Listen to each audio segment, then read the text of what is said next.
వెనకాల ఏం లేదు.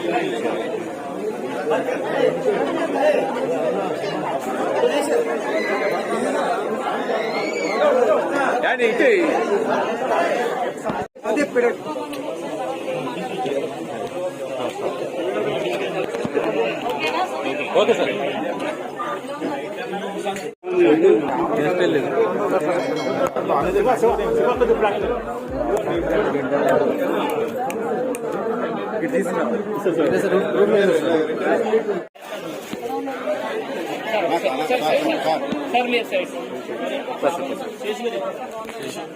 ఏం కావాలి అవన్నీ కూడా నోట్ చేసుకొని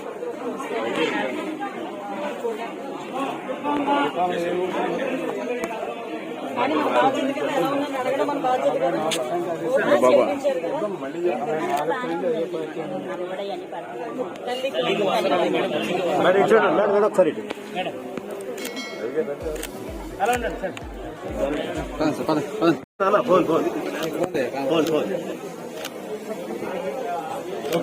ఓటు వేసిన తర్వాత ఒక బాధ్యత ఉండాలి. ఓటు వేసిన తర్వాత తనకు జవాబుదారీతనం ఉండాలి. ఈ రోజు మేము ఎంత జవాబుదారీతనంతో వచ్చామో మీ అందరూ కూడా తెలియజేసుకోవాలి. ఎందుకంటే ఒక్కసారి మీరు ఓట్లేసి మమ్మల్ని గెలిపించిన తర్వాత మీరందరూ ఎలా ఉన్నారో అడిగే బాధ్యత మా అందరికీ ఉంది.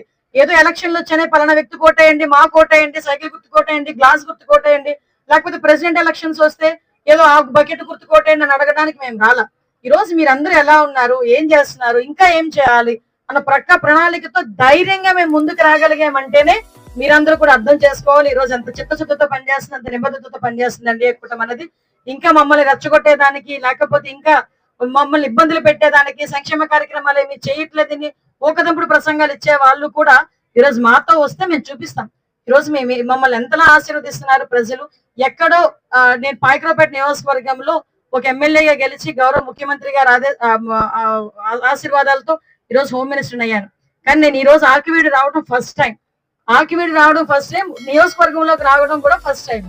అయినప్పటికీ కూడా తన సొంత ఇంట్లో ఆడపిల్లలు వస్తే ఎలా ఆశీర్వదిస్తారో అలాగే చక్కగా నాకు బొట్టు పెట్టి హారతి ఇచ్చి దండేసి నాకు ఇచ్చిన గౌరవాన్ని చూస్తేనే తెలుగుదేశం పార్టీలో మాత్రమే ఈ గౌరవం తగ్గుతుందని చెప్పడానికి నేను ఒక ఉదాహరణగా మీ అందరికీ కూడా చెప్పగలను. ముఖ్యంగా మా డిపార్ట్మెంట్ తరఫున మా డిపార్ట్మెంట్ మా సిఐలు, ఎస్ఐలు, డిఎస్పీలు అందరి తరఫున కూడా రఘురామకృష్ణరాజు గారికి నేను ధన్యవాదాలు, నమస్కారాలు తెలియజేసుకుంటున్నా. ఈ రోజు అదే కాకుండా ఈ రోజు ఈ విషయం ఏంటంటే మన గవర్నమెంట్ ఏదో చేస్తుంది, గవర్నమెంట్ ద్వారా వచ్చిన తర్వాత మనం చేద్దాం అన్నది కాకుండా ఓట్లేసి గెలిపించిన ప్రజలకి ఏదో ఒకటి చెయ్యాలి అన్న తపంతో ఈరోజు పనిచేస్తున్న నాయకులు. ఇది at the same time Ramaraju గారి గురించి కూడా చెప్పాలి. రామరాజు గారు ఇక్కడ ఎమ్మెల్యే గారు 2019లో ఈ ఉండి నియోజకవర్గం తాలూకా గొప్పతనం ఏంటంటే, ఉండి నియోజకవర్గం 2019లో అంత వేవులు అన్ని అబద్ధాలు చెప్పి చాలా మంది మారిపోయినా కూడా మా ఉండి రామరాజు గారిని ఆ రోజు మంచి మెజార్టీతో ఇక్కడ ఎమ్మెల్యేగా గెలిపించిన పరిస్థితి.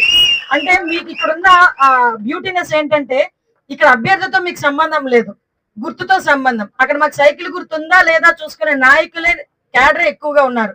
కాబట్టి అప్పుడు శివరామరాజు గారిని గెలిపించారు 2014, 19కి, 19, 24కి మన రామరాజు గారిని గెలిపించిన, ఈ రోజు రఘురామరాజు గారిని గెలిపించిన. ఇదంతా కూడా ఉండి నియోజకవర్గంలో తెలుగుదేశం పార్టీని పటిష్టంగా నడిపిస్తున్న మా నాయకులకి అందరికీ కూడా నేను ప్రత్యేకంగా ధన్యవాదాలు తెలియజేసుకోవాలి. ఎందుకంటే నేను కూడా ఈ వేదికను సాక్షిగా నేను చెప్తున్నా, తెలుగుదేశం పార్టీకి ఎంత బలమైన క్యాడర్ ఉంది కాబట్టి ఎన్నో ఆటుపోట్లు చాలా మంది బయటకు వచ్చారు. 2019లో అయితే బయటకు వచ్చి తెలుగుదేశం పార్టీ మునిగిపోయిన నావా అని రోడ్ల మీదకి వచ్చి నవ్వుతూ వెకిలిగా మాట్లాడిన వాళ్ళందరూ కూడా 2024 ఎలక్షన్స్ వచ్చేసరికి కనీసం ప్రతిపక్ష హోదా కూడా లేకుండా, ప్రతిపక్ష హోదా నాకు కావాలి అని అడుక్కునే పరిస్థితికి దిగజార్చారంటే అదే తెలుగుదేశం పార్టీ సత్తా, ఎన్డీఏ కూటమి సత్తా. ఈ రోజు ఒక రాష్ట్రాన్ని బాగు చేయాలని ఆ రోజు పవన్ కళ్యాణ్ గారు కూడా మీ అందరికీ కూడా ఈ విషయం చెప్పాలి, మనందరం కూడా ధన్యవాదాలు తెలియజేసుకోవాలి. మన టీడీపీ కేడర్ కూడా చంద్రబాబు నాయుడు గారిని జైల్లో పెట్టిన తర్వాత అందరూ కూడా ఒక రకమైన బాధలు, మన ఇంట్లో పెద్దను ఎవరైనా జైల్లో పెడితే ఎంత బాధపడతారు అంత బాధపడ్డారు. ఆ టైంలో బాధ్యతాయుతమైన రాజకీయ నాయకుడిగా, ఒక పార్టీని నడిపిస్తున్న వ్యక్తిగా పవన్ కళ్యాణ్ గారు కూడా ఆ రోజు మన సెంట్రల్ జైలుకి వెళ్ళి సార్ ని చూసి బయటకు వచ్చి ఎవరితోనే డిస్కస్ చేయకుండా మేము పొత్తుతో ముందుకెళ్తాం, మేము కలిసి పనిచేస్తామని చెప్పి ఆ రోజు చెప్పడం. ఈ రోజు ఇటువంటి నిర్ణయాలన్నీ కూడా ఒక రకంగా చెప్పాలంటే అతన్ని జగన్మోహన్ రెడ్డి అతని అతనే తవ్వుకున్నాడు. ఈ రోజు పరిస్థితి ఏంటంటే అతను ఎవరినైతే టచ్ చేయకూడదు వాళ్ళనే టచ్ చేశారు. ఈ రోజు ఎవరైనా ఇది తప్పు అని అడిగితే దాన్ని సరిదిద్దుకోవాలి, లేకపోతే ఇది తప్పు కాదని ఎక్స్ప్లెనేషన్ ఇవ్వాలి. ఆ రెండూ కాకుండా నువ్వు అడిగావు కాబట్టి నీ మీద కేసు పెడతా, నువ్వు గట్టిగా మాట్లాడుతున్నావు కాబట్టి నేను జైలుకి పంపిస్తా, నువ్వు ఇలా మాట్లాడుతున్నావు కాబట్టి నీ మీద 3rd డిగ్రీ పెడతా అంటే ఒక్కసారి మీరు కూడా ఆలోచన చేసుకోవాలి. ఇక్కడ చంద్రబాబు నాయుడు రఘురామకృష్ణరాజు గారిని అరెస్ట్ చేసినప్పుడు కూడా ఆ రోజు రఘురామకృష్ణరాజు వైఎస్ఆర్సీపీ నుంచి ఎంపీగా నెగ్గిన అతని సొంత ఎంపీనే క్రూరంగా హింసించి అతన్ని ఏదో రకంగా ఇబ్బంది పెట్టాలని చూసినప్పుడు ఆ రోజు కూడా తెలుగుదేశం పార్టీ తరఫున చంద్రబాబు నాయుడు గారు రఘురామకృష్ణరాజు గారి వైఫ్ తోని అబ్బాయితోని కూడా మాట్లాడి ధైర్యం ఇచ్చి మేమందరూ ఉన్నామని చెప్పి ఆ రోజు పవన్ కళ్యాణ్ గారు అందరూ కూడా మాట్లాడిన పరిస్థితి.